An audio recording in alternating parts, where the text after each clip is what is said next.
ولا لونك لكا ومن دمو هيبوف مكسيكي كان رفض المكسا ويجف ولا لونك لكا ومن دمو هيبوف مكسيكي الشما جول كم جرتو نجيني بدادا جرتو كن قبي أفولات قبي نفولا يرو هندما torbanين karaa chaanaalii OBN gaammeetiin isiniif dhiyaata.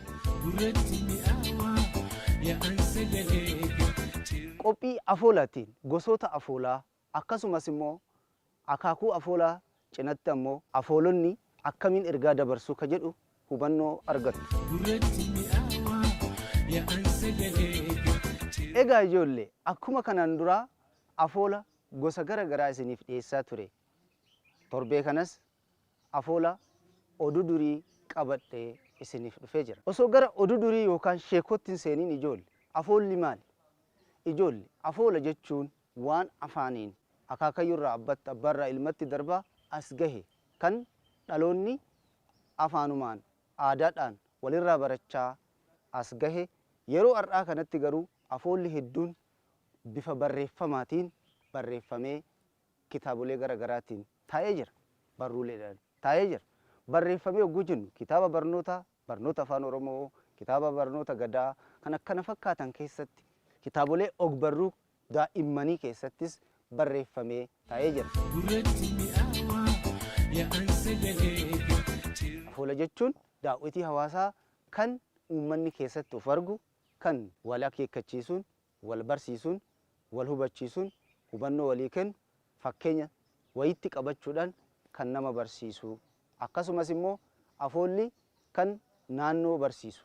Waan naannoo jiran, wantoota naannoo keessa jiran ijoollee kan barsiisu. Fakkeenyaaf afoolli hibboo waan naannoo kana jiran maqaa mukkeenii haa ta'u, maqaa meeshaa haa ta'u, waan uumamaan jiran, waan lubbuu qaban, waan lubbuu hin qabne hunduma isaa fakkeenya wayiitti qabatee nama barsiisaa jechuudha. Barbaadachuu kana keessa immoo yaada gabbifachuu, waan yaadde argachuu, xiinxalluu, dandeettii dubbii kana hunda horattii jechuudha ijoolleen.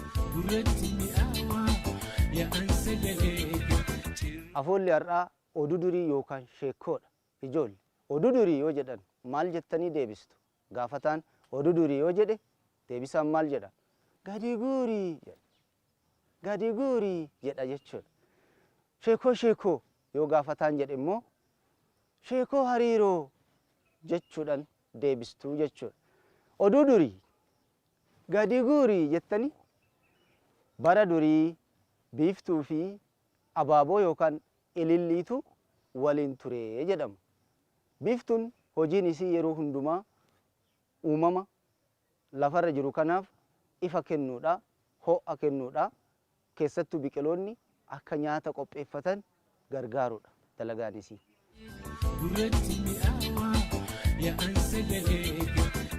Abaaboon immoo biqiltuudha, lubbuu qabeeyyiidha.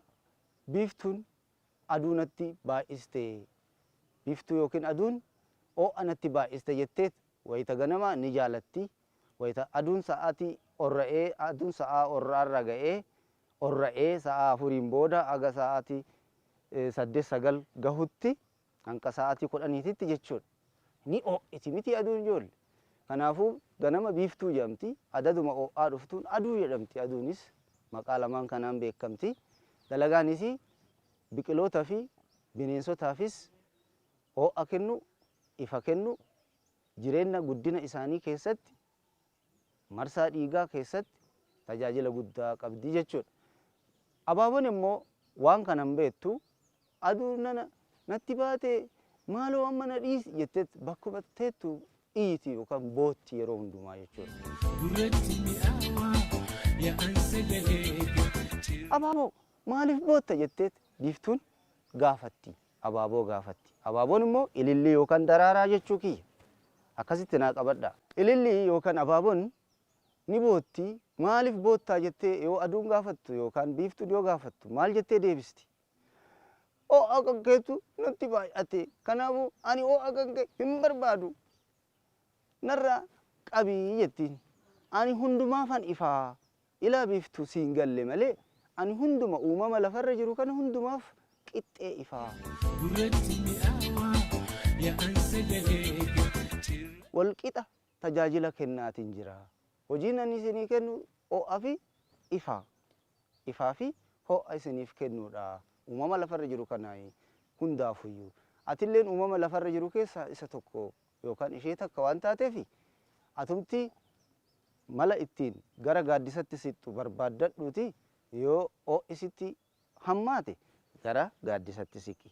Wayitaa qorri sitti dhagame miirri qorraa sitti dhagame ammoo gara aduutti bahii jetteeni gorsa kana kenniteefi achi booddee biiftuun gorsa kana wayita kennituuf ililli yookaan abaaboon immoo odoma ceem'ituu gorsa kana dhageettee deemtee abaaboo baala suufii hin beektu miti suufii abaaboo baala suufii san jalatti siqxee teette wayita kana gaaddisa argatte amma ho'i aduu irraa gaaddisaa'ee jechuudha hin jiru. Amma abboo dhugaa naan jette ergite akkanumaan lafatti isii jibbaa ture edaa tajaajila guddaa naaf qabdi biiftuun jetteet ganama itti aanu dhiifama gaafattee biiftuu kana dura sin hubanne adada edaa ati nu barbaachiftaa ganamallee nu barbaachiftaa guyyaas ammoo warra barbaachiftuuf qabda wayita ho'inatti hammaatu si jalaan siqaa gara gaaddisattan siqaa kana booda sin komadhu sitti mufadhu galatoomii kan darbe ammoo dhiifama naa godhi jetteeni biiftuunis dhiifama gootee fi abaaboon akkasiin waa hubattee jedhama.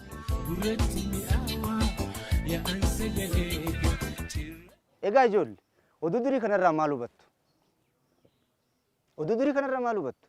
Oduu duriin kun waan tokko faayidaa inni nuuf kennu osoo hin hubatin qeequun yookiin arrabsuun yookiin immoo hifachuun sirrii akka hin taane nama hubachiisaa jechuudha. Kanaafuu wanta waliin jirtu yookaan hiriyaa kee ka waliin jirtu haa ta'u wantoota jiran hundaafuu xiyyeeffannoo kennitee waan inni si fayyaduun sana itti fayyadamuu qabda kan jedhudha. Oduu duriin torbee kanaa waa hunda eeggannoodhaan hubannoodhaan itti fayyadamuu qabdanii kan jedhu ergaa isinii dabarsitii.